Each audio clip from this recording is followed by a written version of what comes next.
I swear I'm getting to the end of these. It really is just so many. They've been going like this. The next one is Axioms End by Lindsay Ellis. She is a YouTuber here on YouTube. She does a lot of movie and like pop culture breakdowns that are really interesting. She used to be part of that channel that we don't talk about that talked about nostalgia. So she's very interesting. I love watching her videos. I feel like she does a lot of research and they're very interesting to me. Her book Axioms End is out now. It actually came out in July, and it's about like an alternate historical fiction where we discover aliens in the year 2006. I love that. 2006 was my freshman year of high school, so this was kind of like really interesting to me from that standpoint. Pros. It's a good existential discussion. I mean, the main character, Carmen,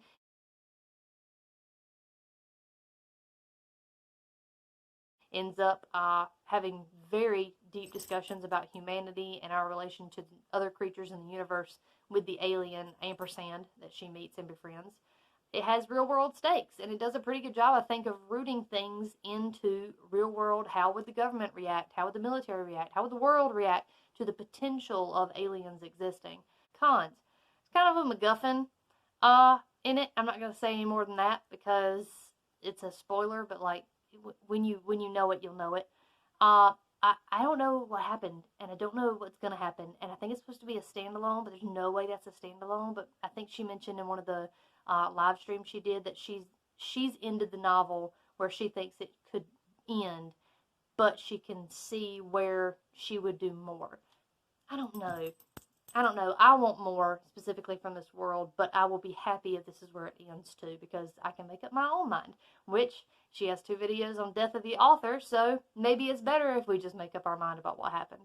The next book I read was Roaring by Lindsay Duga. It's out now. I gave it 4 stars. She describes it as a YA paranormal romance. I would also put it as like a paranormal YA historical fiction. It is based in the 1920s, and there are monsters in America.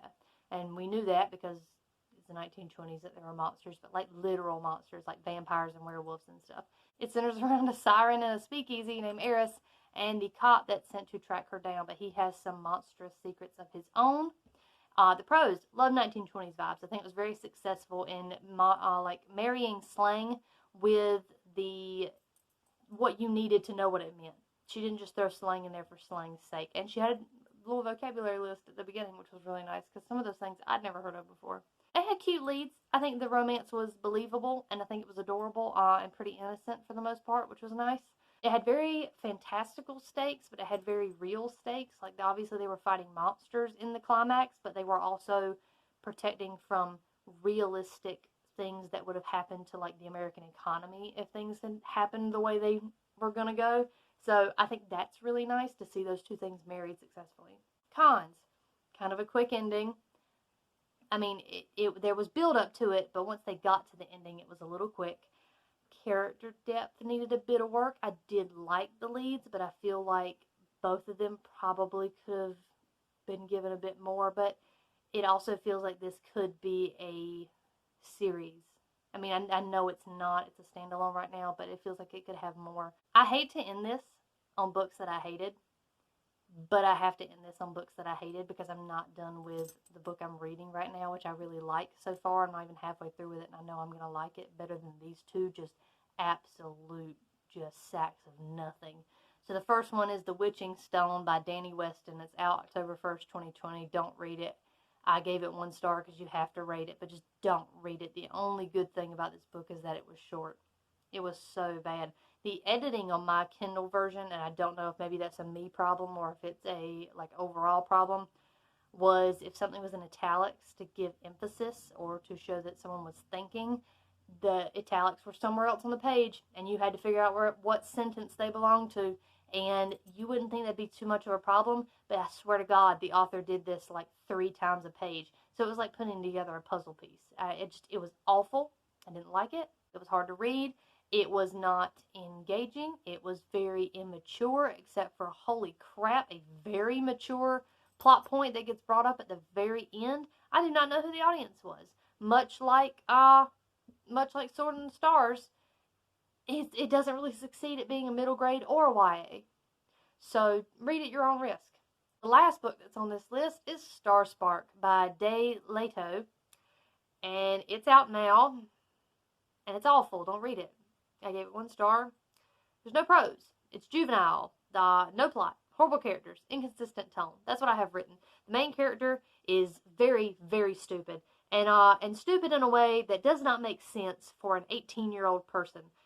Even when it's a person who has clearly had everyone in their life not telling them the truth to try to protect them. It's also a character that seeks no answers, not curious, does not give a shit, only exists for the plot to act around her. The love interest is pretty decently developed, but he too is kind of not great. There's a lot of lines that I think the author thinks are humorous, but they don't work for the characters she's given them to. And it's like all these characters are not snappy, you know what I'm saying? But you're letting them have these lines. I can't explain to you why this book did this to me. But it was not good. It was not good. It was way too long to achieve pretty much nothing. And just people bounced around from place to place. If you look up on Goodreads, there's a lot of people, not just me, who went very specifically into why this book is not great. So all I have to say is it read like a first debut novel, and I was shocked to find out it was not. That's my opinion. So those are all the books I read for summer. Some of them come out in the fall. Some of them are already out. I'm reading other books now, and I've got, I think, maybe 2 more to read in what I have been given. And then, I don't know. I haven't requested that many since the summer started, and I started getting all these approvals because I like to keep my score up, and I like to reasonably read what I can. But I have a lot more free time reading for fun this semester, thank God. And so maybe I'll get some other ones read and get a fall one out before December. Maybe when classes end in November, I'll do another update video. But those are the books I read for summer. I will link to my Goodreads if you want in-depth reviews on any of those books, or if any of them interest you. I know some of them have been very popular, like Danny Brown. But I think More Than Just a Pretty Face and The Year That Shakespeare Ruined My Life would also be very popular if people got a hold of them. So check them out. I'm just jumping in briefly to talk about 3 books that did not make the last video's cutoff of filming. So that's why I'm completely different, and the lighting is different, and everything is different. It's been 3 weeks. The first book I'm going to talk about is one that should have been in the last video because I finished it before I filmed it. But I think I may have finished it the day of, so I hadn't done the review and stuff yet. And I figured I'd just wait and include it with fall. But it's not out yet, so I want to talk about it because I really loved it. I actually really liked all of the books I'm about to talk about that I read post-filming that other video. So the first book I'm going to talk about, let me grab my notes. It's Tiny Nightmares. It's an anthology of really, really short horror stories. Horror is a really hard word for me to say. It always sounds like horror. But I gave it 4 stars. It's a very high 4, probably 4.5, close to 5. I just don't usually give anthologies a 5 because there's always at least one I didn't like. But these were great. I mean, some of the pros were the stories are very short, a page and a half. They're only a couple thousand words long. They're very, very short. So you can get through them really quick and feel like you're doing something. It is horror and gore for all genres. So you've got psychological stuff, you've got body horror, there's classical monsters, there's the suggestions of things. I really don't know how to explain it. It had a lot of varied authorship too, so I think that had a lot to do with it. I picked it up specifically because Stephen Graham Jones, who wrote The Only Good Indians, wrote one of the stories in there, which was one of my favorites. And I ended up loving the whole thing. I'm going to buy this book when it's out, and I think it comes out at the very beginning or middle of October, so be looking for it. It's actually the coolest cover probably of this section of books that I'm reviewing. But yeah, Tiny Nightmares. It's an anthology about horror novels. It's a bunch of little short stories. Next book I read was Fable by Adrienne Young. It is the first in a duology. The second one is Namesake. I have not been approved for that one, but anytime anyone wants to hit me up with the second book, I'm ready, because I'm personally offended by the cliffhanger ending of Fable. I gave Fable 4 stars. I thought it was really good. I love pirates and like stories about the ocean. They make me feel like I'm there. I'm a kid who grew up around the beach, so I just have this nice nostalgic feeling with very salty, atmospheric books. Um, Fable is a very strong lead character. In fact, a lot of the characters in here are very strong and well-rounded. It has that found family trope, which is really nice, and all the characters interact very well together. The only con I have, and it's not even really a con, is it's a little bit insta-lovey, but I think it's because the romance kind of plays a backseat to the character development and the motivations of the like group. So it's not that it was necessarily neglected. It's just that that wasn't the priority. It wasn't the focus of the story. And again, any other problems I may have are probably going to be answered in the second book, which comes out next year. They're releasing these like right back to back.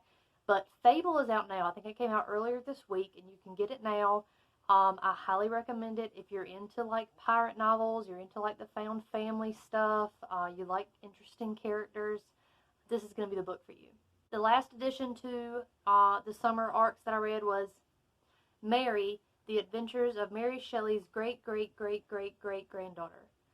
I gave it 4 stars. It is, I didn't write the author's name down, but it's a graphic novel about the great ×5 granddaughter of Mary Shelley and about her trying to find her place in this world. All of the females of her family have been writers in some format, and she just doesn't feel a calling to be a writer, so she doesn't know what she's going to do with her life.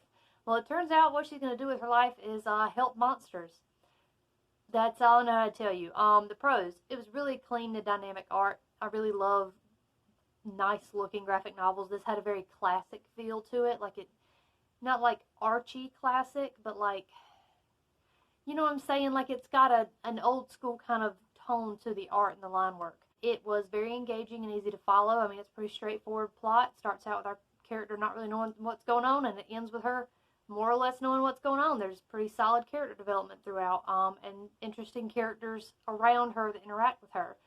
It works well as a solo piece, but it does set up a series. Like if there were other books, I would understand. I think you can play with the idea of a monster doctor being related to Mary Shelley pretty effectively. Cons, it needs a little bit more world building, just a little bit. There's plenty of lore, there's plenty of background and story, but there's not a lot of world to put it in. Like I don't know where it is, I don't know when it is, I don't know what the relevancy of a monster doctor is, and some of this might just be, you know, nitpicky, especially if there's going to be more graphic novels in this series. But you know, if there's not, I would like something in the graphic novel that tells me something. But that's it. Those are the 3 books that I read in addition to the ones that you've already heard me talk about. This is Knox. He came to visit, and now we're going to edit this video and post it so I can neglect making another video for a couple weeks.